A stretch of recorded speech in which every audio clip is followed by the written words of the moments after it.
Welcome, golf fans, pursuers of knowledge and the almighty dollar. This is your golf guru bringing you the 2021 Honda Classic My Money Picks. Thank you for stopping by. And what I will be covering is I'll do my pick for one and done, one of my favorite bets for the week, and go into all the analysis and why I picked who I'm picking, and also talk even a little bit about why I'm not picking the others. So let's get into this. So first off, if you did not get to stop by and see my preview show, I'm just going to go over this real quick. The areas that I've will be focusing on how to win at this course from past historical information is all about the approach. We'll talk about why that is, and specifically proximity from 150 to 175, 175 to 200. You're going to need good drives. Of course, you got to be in the fairway. Lots of water here, lots of sand. We're going to need good putters as always, especially on Bermuda. Scrambling is key here. If you get in the rough, you are going to need to get out, and it's a little difficult here. And around the green, and sand saves is key. A lot of the scoring I mentioned in the previous show came from chip-ins and getting up and down. Not a lot of par fives here, so you're really got to take advantage on the par threes and par fours, and the par threes are difficult, so you're going to really have to do some scoring, at least remain level at your at the par fours. Okay, and I mentioned the past winners here. You've got a bit of an outlier with Killer Keith Mitchell, but everyone that I tracked back, if you look at the approach, is where when they won this tournament was the key stroke gain area. And you can see here Sanjay gained 6 strokes. Same with Killer Keith, and even the third place and the first place for JT gained 9.5 and 6. But on the putting, you know, they were positive. Around the green was higher, 4 strokes, over 3 strokes, over 3 strokes. But off the tee wasn't significant. They stayed positive. As long as you stay gain a stroke, stay neutral, or just don't put it in the water a lot, you can make up a lot of it with the approach shot. And also what I typically do here is I'm looking for correlation. So the first thing that I always do is I go through and look at just recent form, no filters, not looking at comp courses. All I'm looking at is the past 12 rounds and looking at all their stroke gain analysis, and then ranking them by clicking on this. It will bring up, and this is being used in Fantasy National for all this historical fun stuff. And it's looking at tee to green, ball striking, shot gain, off the tee, approach, so on and so forth. And then when I look is I run a bunch of different models, and we'll go through those, and I'm just looking for correlation, and I'll talk about a few of the guys that stick out. Throughout the model, on all of them, Daniel Berger shows up at every one. And then most of these other guys pop up at least 2 or 3 times, Taylor Gooch being one of them. The next one that I'm looking at here is their history just at PGA National, the Champions Course. Also on a side note, as you see, Gary Woodland has withdrawn, and also Doc Redmond. So this shitty field that we already had is just getting shittier by the minute. And so I think we're going to have to get real comfortable with being uncomfortable about the lineups that we put together this week. I'm looking at this as almost like an alternate event for the PGA, hence like the Puerto Rico Open or something like that. This field screams alternate event, except for, maybe Sanjay M, Daniel Berger, but everything else, it's rough. But again, Daniel Berger pops up here, and this is looking, again, just at PGA National Champions Course, looking at the past 12 rounds. If they don't have 12 rounds, it'll show 8 rounds. Of course, Sanjay had a first and a 51st here. I really like Brendan Steele this week, and we'll talk a little more about that. You've got some European guys coming over that either need to or trying to qualify for the different Opens or even for the Ryder Cup, if possible. But yeah, we got a couple of guys that we'll talk about on the European side. And then the comp courses that I'll be using, I talked a little bit about this in the preview show, but I did add a course, and actually one of the better courses I think from a comp course is the Sony Open at Wailea Country Club in Honolulu. We saw that about the start of the year. It's a par 70. It's about 7,000 yards. It's Bermuda. You've also got the wind. I don't think everything I remember of the course, you do not have as much water, but all the other things are factors. I think RBC Heritage is a great comp course. Mentioned that was my number 1. Moved that to number 2. And then we're looking at TPC Sawgrass. We could look at where they just came from the players. We could also even look at concession. It's 1 round, but also very similar. And then, of course, TPC, Southwind, and Memphis, Tennessee. Those are the comp courses, just so you know, that I'll be looking at and leveraging within these models. And so on that note, then what I do is I turn filters on that will then pull those courses in. And then we're going to bang against these stroke gain indicators, or the main stroke gain areas that I want to focus on that we already kind of discussed. Again, I'm always looking at recent form, so last 12 rounds or less. And I'm weighing heavily on approach. The proximities, as I mentioned, 150 pretty much up to 200 plus. The key one is the 175 to 200 shows up, is a ton of shots are coming in from there. Longer par fours, of course, the 2 par fives trying to reach in 2. Again, good drives. We got to hit the fairway. Ball striking, that's tee to green. Of course, par 4 scoring, as I mentioned, of so many par 4s. We got to make sure that we do well there. Putting, scrambling, sand saves, and around the green. And you can see the percentages are how I'm weighting each of those key stroke indicators. And lo and behold, Adam Scott, excuse me, pops up number 1. And so with that, we also know, even though this is looking at recent form, we also know Adam Scott from his driving perspective. You know, this is taking a lot of data, I don't think, from the recent couple outings he's had.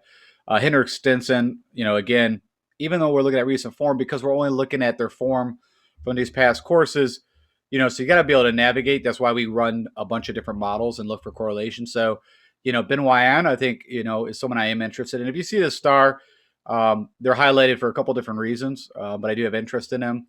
You see Shane Lowry, you know, Ryan Moore. So if you see the star lit up, that means that I'm doing more deeper analysis on him. But again, just to give you some ideas, some people's names that popped up. Alex Noren, you know, pretty good in the wind. Error-wise, good tee to green. Not so good typically with the putter, as you see, ranked at 102. So let's look at a lead on approach. So then what I did is still keep those filters on, but now we're just going to focus on the approach game, and still kept a couple of these in, but really heavily weighted just to see how that worked out. Cameron Davis came out number 1. Again, the Gooch pops up. Daniel Berger's on there again. Again, the guys that you see highlighted, I'm interested in doing further deep dive on. Then lastly, I wanted to look at, because I saw, if you go back and you kind of review this tournament, a lot of strokes were gained around the greens. I'm talking chip-ins, getting out of the sand and, you know, either getting up and down for a par. And so I think that's going to be a key factor. It was, you know, ran that. And curious enough, Wyndham Clark popped up. And so I weighted all these equal, 25%, around the green, putting, sand saves, and then 3-putt avoidance. So on a side note, before I forget, you might have already heard, it is going to be windy at this course, which is going to make it even play tougher.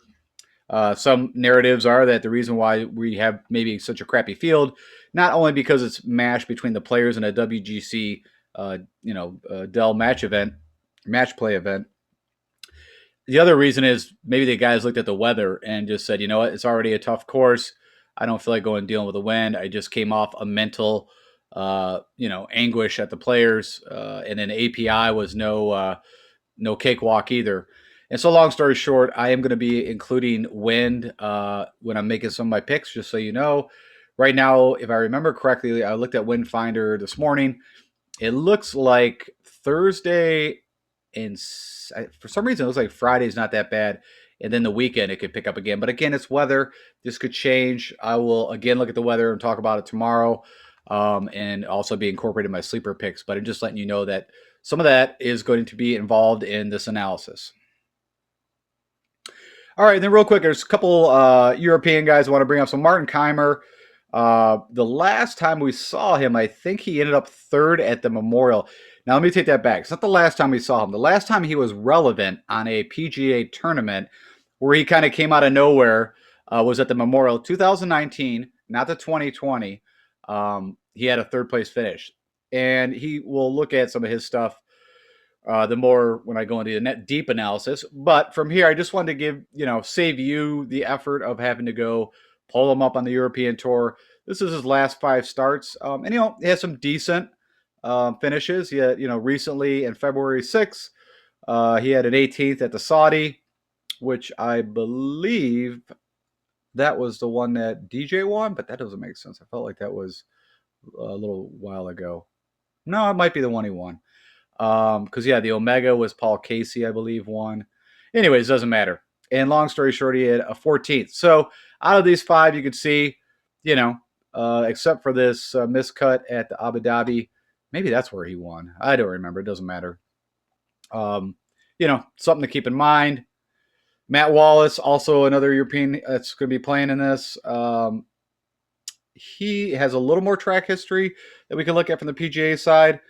His best finish on the European Tour, he had a tie for second at the Dubai, and a 7th. So he's had some decent form. And then also, we'll look at it, but the API, he had a pretty good Sunday, and it was a bit breezy that day. So, okay, let's go into the deep analysis. All right, so this is the part where we kind of go through the players. I'm going to be looking at the guys from the very top to the $7,500 mark, and then the rest of the guys we'll cover on the Sleeper Show tomorrow.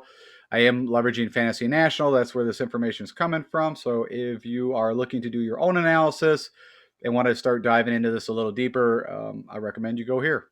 And also, if you do, if you put in, I believe it's Mayo. I don't know if you put Mayo or Mayo 20 for Pat Mayo. I think you get 20% off your annual membership. Or I'm sorry, well, annual or monthly. Okay, so the first thing that I looked at this is we're going to have to eat some chalk. No way about it. We're going to be eating the top guys because the field is so weak. And, there's only so many guys, at least from a perception of what we've been watching and from a data analysis that are, applicable. But I do look at that. I want to make a decision between these 2 guys. And my decision is going to be Daniel Berger. And the main reason why is a couple things. So just so you understand what you're looking at here from an information is I got 3 key areas here that we're looking at. Of course, you got salary, projection, ownership already, cuts made. You got that here. But the other thing that I'm looking at is these are the key areas that I wanted to look at.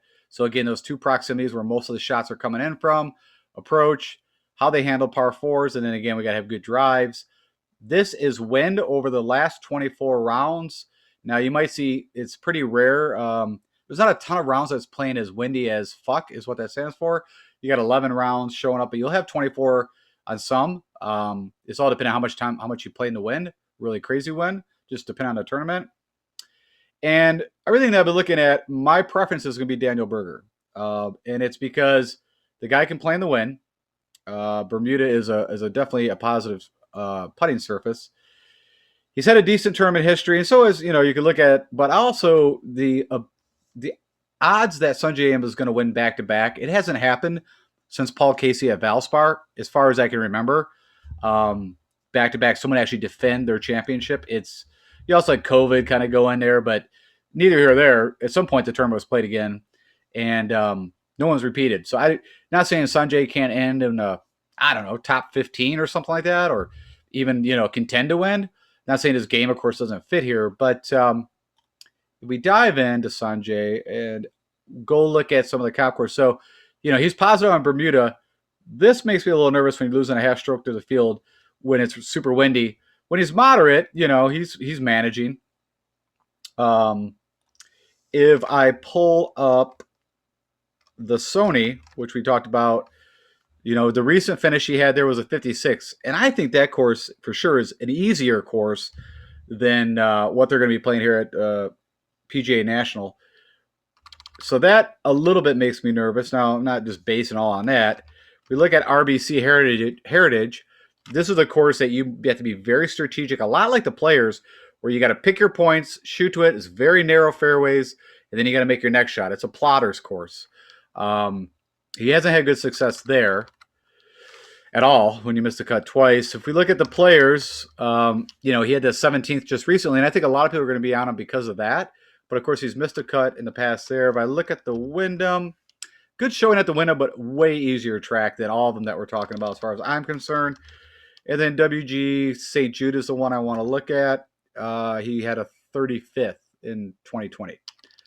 So if you compare that to Berger, and I'm spending a little more time on this because I think this is something that needs to be covered. Now, he doesn't have as strong as putting splits with Bermuda, but he's a good Bermuda putter. but gains almost, I don't know, over a stroke and a half against the field in crazy wins. And if we kind of look at recent form, if we go look at the Sony, he had a 7th just recently, a 14th. So again, a good comp course for that. If we look at the Honda, he had a 4th, 36 and a 29th. Recently, of course, he had a miscut in 2017. I look at the RBC, he had a 3rd in 2020. And if I look at the players, recently had that 9th, and a pretty good history there. Actually had 2 9ths. Only 1 miscut out of 6 tries at the players. If we look at the Wyndham, he had a 39th there, but miscut the other 2 times. In WGC St. Jude, he had a 2nd place in this past summer. So with all that saying, if I had to put my money, and if I got to start with a team build at the 2 highest guys, and also I always try to fade. Now, I didn't do this last week and paid for it with DJ. I always try to fade the highest guy. Now, I'm not saying I'm not going to have any teams for a GPP perspective with some Sun JM, but if I had to compare the two, I'd say I'd have 80% Daniel Berger and maybe 20% Sun JM. Okay, I think we spent enough time on that. Lee Westwood, he's, gains in the wind. He's got a good tournament history here. It's a little sick that we're paying almost $11,000 now for Westwood. And of course, he's coming off the 2 recent second place runner-up finishes. But, with this field, how can you argue? The only area that he struggles in, the key areas, is this, 175 to 200, where he ranks 98th against the field. But other than that, everything is great. You got Joaquin Niemann, as you can see, projected on ownership. He's going to be super chalky. His tournament history is not that great, but the guy hits a ball flight that is like low and stinging. Typically, as you see, he gains over a stroke against the field in the crazy ass win. So I think that's a great play for that. Coming off good recent history.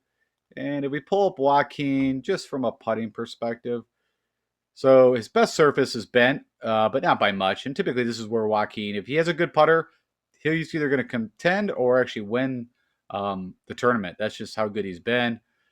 I don't really think there was anything else there that I was concerned. But, I mean, good play. It's going to be chalky. Like I said, right now if you look at ownership projections, Berger's the highest. You got Westwood only at 10. So that's not bad, but he was less than 4% owned last week. And Joaquin Niemann's also at 20. All right, Adam Scott, real quick. Adam's game is he's got the 2-way miss. He doesn't know where the driver's going. And then you can look at all the key indicators, again, the drive. You can't be spraying it all over this course. Everything else is okay, but for that price tag, I'm going to be passing on Adam. I really thought I was going to be playing Russ Henley, and you can see everything here looks really good. And I've you guys, if you've listened to my show, I always say I'm a week late, and I still will have some Russ. I think I even bet him. But when I started to kind of do some analysis, and let's go look at Russ a little bit. And, of course, he's great on Bermuda. The win isn't the greatest. I mean, he's not losing strokes, but he's not really gaining. He's pretty much neutral. This is what concerned me, and this is what's going on with Mr. Russ Henley, is he is struggling with the driver. And he usually was very elite on approach. But I'm just terrified of this last 4 events. I mean, he had a miscut at the Amex, which, is not that tough of a track. At these 2 courses, I mean, the Genesis is not, but the Waste Management, to have a 30th for him, I see him have a top 15, and then he just missed the cut the players. So he's just, he had that, like I said, I've said multiple times, had this great stretch in a very competitive field, right? I mean, the CJ and the Zozo were pretty much like WGCs. It was the best of best, 70 guys. He looked poised to really, win something, and it's kind of fallen off. Now, again, will I have some of them? Yep. But will he be in my core plays? Nope. So just heads up. Gary Woodland, we don't have to even worry about talking. Gary would have been an interesting pick. Again, at low ball flight, really good with the long irons. Would have been, but somehow he was 6,900 at the players. I'm not going to do this for all of them. I mean, yes, we're going to have different pricing, but Gary Woodland going almost at a $3,000 upgrade. I don't know about that. That's a little crazy. The Gooch, of course, coming off that great showing at the players. For a bit, I thought I might be fading the Gooch, but the more I kind of started to dive into him, more and more, he looked like a pretty solid play. So he's neutral on Bermuda, but is positive in the crazy wins. And if it's just moderate wins, it's still gaining. And if we go look at the Sony with him, this was, I think, what started to say, well, maybe I won't play Gooch. But I think it was the other one. So the Honda, I don't know what you say with that, decent form. I guess out of a field of 150 guys, you're making the cut and you're getting top 20 or 20 and 38th. The players, he had that fifth, but then a miscut. I'm trying to see with the Wyndham. The Wyndham, he had a 25th recently. I don't think he played at WGC, no. So I think Gooch could be one of those where in this field he should do well. And of course, he's coming off good recent form. Again, it's hard to eat $9,300 for Taylor Gooch, but it is what it is. I really like Shane Lowry. Everything about Shane tells me this could be really good fit. And I already know, I think it was 2019, he competed and almost won the RBC Heritage. Of course, the guy is from Ireland, is still the reigning Open champion.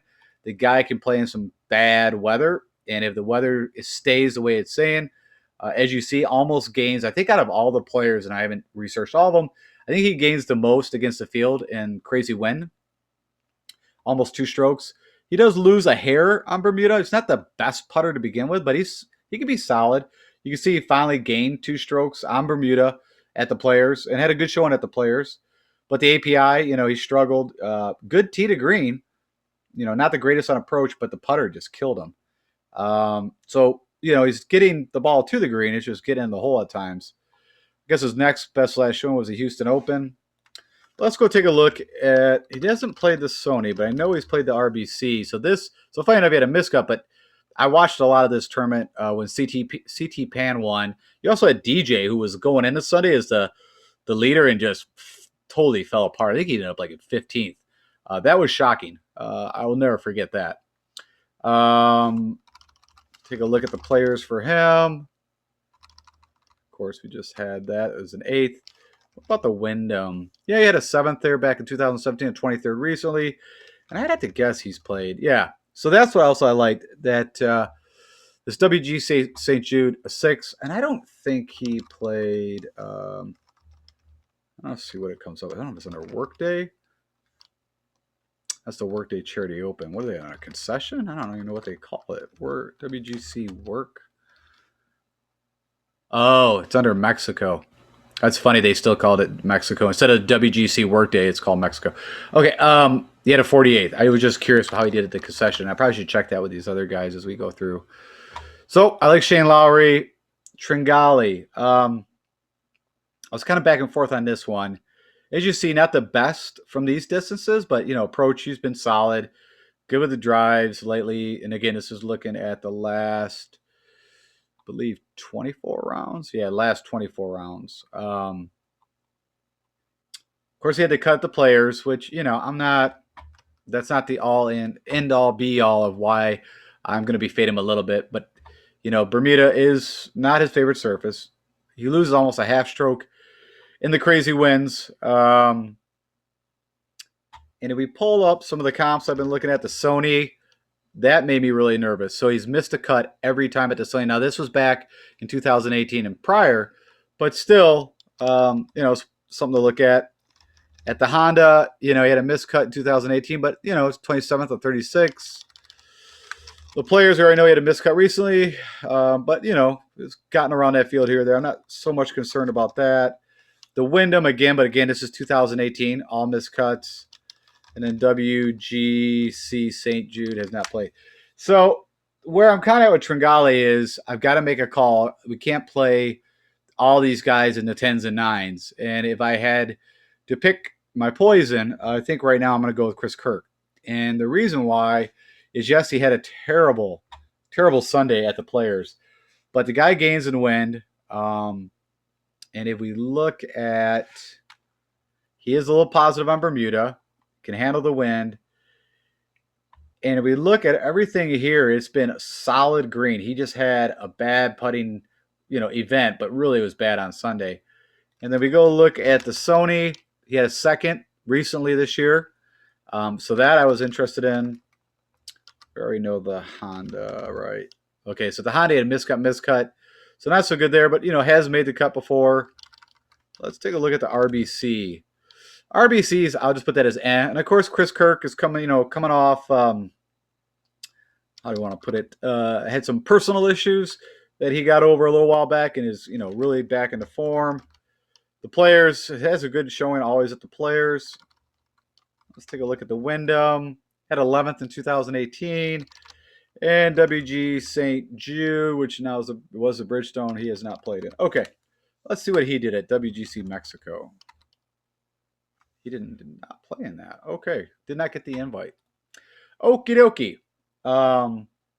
But had a good showing at API too, which, it's a longer track, but is also a good, you could use that a bit as a comp course. Of course, Florida, Bermuda, just a little longer track, lots of water. Ricky Fowler, no need to discuss. Mr. Doug M, everything here looks good, from tee to green and, from the areas I wanted. The problem is I just keep seeing what he does on Sundays, and then to see that he loses almost 2 strokes to the field when it is windy, super windy, and that just was enough to get me off. Brendan Steele actually is one of my favorite plays. If I had just had to go out and say who I think is going to win this tournament, I'm picking Brendan Steele. So I'll just throw that out there for you. And he's had a great tournament history here, except for that one cut. He does gain almost over half a stroke in the wind. And if we go in, just if you want to look at his putting splits, a little negative, not much, but on Bermuda. But if we go start to look back at the Sony, so just recently had a 4th at the Sony, at a 2nd. So if you're going with my narrative, I think that's the best comp course next to RBC. That looks really good. There's one time, what was that? 2016, so I'm not going to even count that. We already know he had a good showing at the Honda already. The Players recently had a 41st. But he's had a 6th there. He's had some good showings at the Players. Tougher, well, we won't say tougher track. I think very equal. The Wyndham, funny enough, but it's been a little while. It had 2 miscuts, but then it had an 11th previously. And lastly, WG St. Jude. This was all the way back in 2016. Had a 60th. So I really like Brendan Steele. Like I said, I've already got a bet outright win on him. Cam Davis, who, has been showing not the best recent form. But, he had that T8 here last year. I think he fell back a little bit on Sunday, if I remember correctly. But, check this out. So over the last 4 rounds that he's ever played, he's almost gained. So I guess I take that back about Shane Lowry. Gained almost 3 strokes against the field. Now, I don't know. I had to go and do deeper analysis on that. The wind data sometimes can be a little quirky, but it is interesting. Worst case you could take out of it is, high wind shouldn't affect him. Is he going to gain 3 strokes on the field per round in the crazy winds? I don't know. The guy's an elite ball striker, though. I don't think he has a ton of historical kind of data that we're going to want to look at from the courses I'm talking about. We'll look. So, not a good showing at the Players, but it is the Players. But if we go look at the Sony, he had a 31st and a 9th. If we look at the RBC, nothing. The Honda, just to check, he had an 8th. We already know that. The Players, only once. Missed a cut that was recent. Wyndham, he had a 15th and a 22nd, so likes Wyndham. And WG St. Jude, nothing there. So, again, some good comp course data, but everything I'm going with, I like him.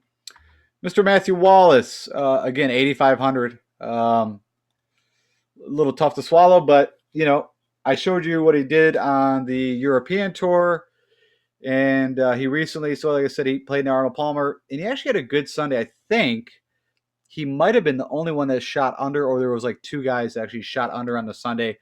And what's funny is actually it shows that he, if I pull this up, which is funny, is part of the reason why I didn't play him for a showdown, was it's saying here he loses a half stroke and win, but everything I've ever heard about him, of course he's European, that he can play in the win, but the data here, so hence what I was just telling you, is saying that he doesn't do that hot in the wind, which, I disagree, I guess the simplest way to put it. If we look at if he's got any, I don't know how much he's going to have at some of these events. So he's played the Honda twice. He had a 20th in 2019, missed the cut last year. RBC had a 64th and a missed cut, so nothing too fabulous there. The players in 2019 a 30th. I guess he just didn't qualify. I guess for the recent one, WGC St. Jude, he had a 59th in 2020. So again, just going on more of kind of a win play. And usually, the guy shows up in the big, the major events and is a bulldog. So not saying that's anything close to this, just saying, funny enough, that's typically where he shines. Keegan Bradley, gains almost a stroke and a half in a win. Elite from tee to green. It's the putter. I don't even need to go into any more than that. But Keegan, if we go look, amazing enough, on the last two Bermuda, so you see his splits, he, out of all the surfaces, Bermuda shows it as worst. Can definitely get around the wind. But what I thought was interesting is that he actually has gained strokes on the field the last two events at the Arnold Palmer and the Players, and also both good showings here. And if he keeps that up with his tee to green game, which is funny, off the tee, actually lost strokes at the Players, but he could do something magical. I mean, he could be a good bet for an outright too. I don't know what his odds are, but I'd have to guess probably around somewhere around the 70s to 80 to 1. I'd have to guess. I did not put a bet on him, I don't think. Martin Keimer, I'm going to pass. I talked to him about him. I didn't see enough to warrant, and also you can see some of these in red. Was not too excited about that, and you can see. And again, this is old. I said 2019 was the last time he showed really anything. I mean, showed up at the U.S. Open, but last three events here in the States have been miscuts. I'm gonna pass on that one. Fratelli, who had a pretty good outing at the Players, had a good Sunday for me. The guy's just super streaky, and I think when I pulled up all the comp courses that we've been talking about, nothing stuck out. Ian Poulter, I don't say he's bad as Stenson, but I think his game has started to fall back. I mean, he had a decent showing at the API. And like I said, I mean, when it comes down to probably putting again, talking purely a GPP tournament kind of a game, I'm going to create some goofy lineups. I just think you're going to have to do that because I think when it all comes down to it, it's not going to be some of the guys that we think a lot like the Players. Benoit Anne, so don't typically pick Benoit Anne, but I think everything kind of lines up where he could have a good. It's just a little struggle with the driver and the putter at times, but he can get around the wind. He is pretty elite, typically tee to green. We go just look at some historical stuff here from the courses. So I showed you from his wind splits, solid. We go look at his background with the Sony. He hasn't played there. That's kind of shocking. I thought he did. So he had a fourth here last year, a fifth in 2018. So something about this course he does like. The RBC, two miscuts and then a seventh. And that's about Benoit Anne's game. Either he's top 10 or he's just out. Like, it's a disaster. The Players, a 26th and a 30th before the miscut this year. And I don't know about the WGC St. Jude, so that's pretty interesting. He had a 12th, and this is at TPC Southwind, which is a par 70, Bermuda, less than 7,200 yards, so a pretty good comp course. So just, again, it's all you're looking for, right? I mean, you're looking for all these different little data points to point you in a certain direction. And then even then, it doesn't all come together, of course, because it's all historical information. Wyndham Clark, I'm actually out. Just a lot of things I was looking at from him. Recent form, he doesn't fit some of the areas that I like. Now, I showed you around the green and putting. He was, I think, number one out of the field. It's just, the approach game is just not there for me. And also he loses in the wind. Saying he loses almost over, 2.5 strokes almost. So that was a part. JT Poston, pretty decent recent form. This is one, some people say, or I've been asked, do you just pick, I'm showing you all this analysis and model stuff. Of course, I watch a ton of golf, and I've stated this again. I'm not just picking on what this tells me. I'm picking on everything I'm seeing and know about what's going on in the game with these guys. And this is a perfect example. So you can see here a lot of red. But if I go look at, I think he gains in the wind. Good putter on Bermuda. If we just go look at some of the courses that I've been talking about. So, kind of a 50-50 on the Sony. The Honda, he's done well. He's made the cut every time he's played. So I like that. The players, of course, 20, both back-to-back 22nd finishes. And the Wyndham, he actually won the Wyndham in 2019, but miscut recently. And WGC St. Jude, he had a 30th. So, again, if you just went off what I was looking at from a stroke game perspective and the key stroke game categories, you'd be like, nope, he's out. But then when the more you kind of look at things, and also just knowing his recent form, yeah, he missed a cut at the API, but if you look at his past 5 tournaments, he's done pretty well, an 18th, an 11th, a 22nd. So I'm going to be plugging in some JT Poston, and then Russell Knox, another European guy that can, play to win. I don't know if I've ever picked Knox in one of my shows, but under these circumstances, you can see everything kind of lines up here from a stroke game perspective that I am curious about. Now, you can see it's going to come down to Knox's putter, but again, good in the wind. And if we look at some of the comp courses, so he's played the Sony a ton. Best finish was a 10th in 2018, but recently missed a cut. If you look at the Honda, best finish was a 13th. I'm sorry, a third and a second, way back.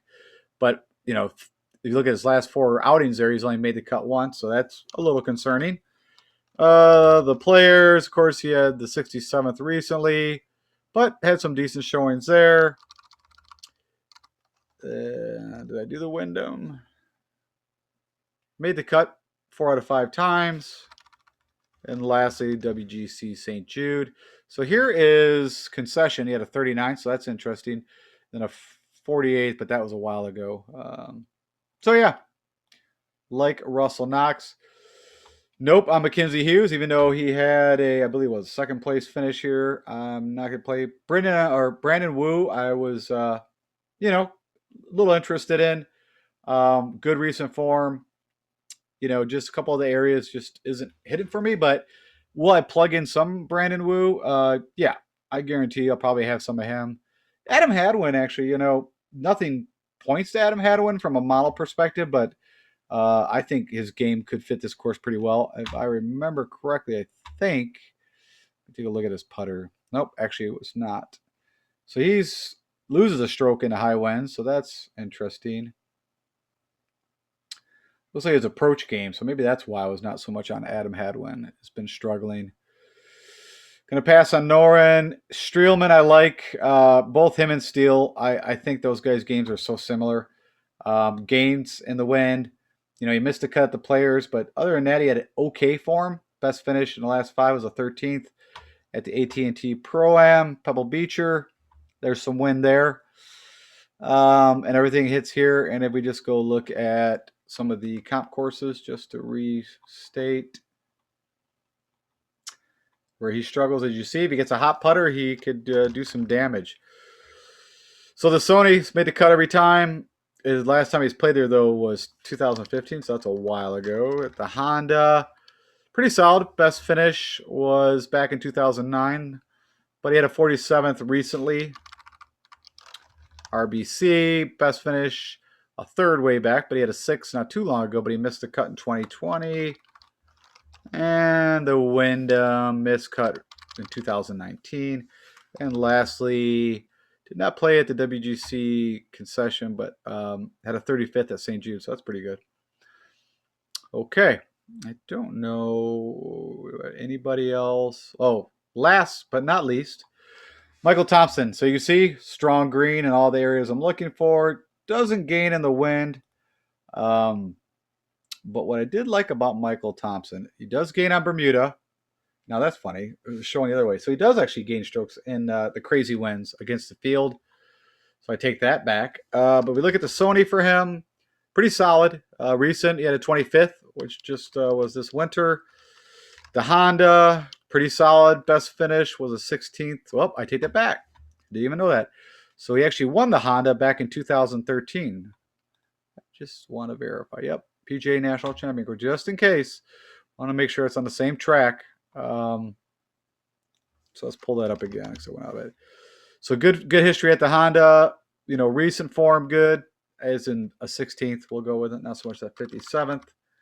Let's see. RBC had an 8th and so recently. So wouldn't be probably a bad outright bet to throw some money on the old Michael Thompson. He's had pretty decent form. The Players had a 48th. The Wyndham, a 75th, and that was back in 2019. WGC St. Jude, he had a 57th. So I like some Michael Thompson. Okay, so that's all the deep dive analysis. Let's jump in and see where I rate these guys in my picks. Okay, so with all that said, let's go ahead and break down where I put in these guys. So my top 5 picks for the Honda Classic are Joaquin Niemann.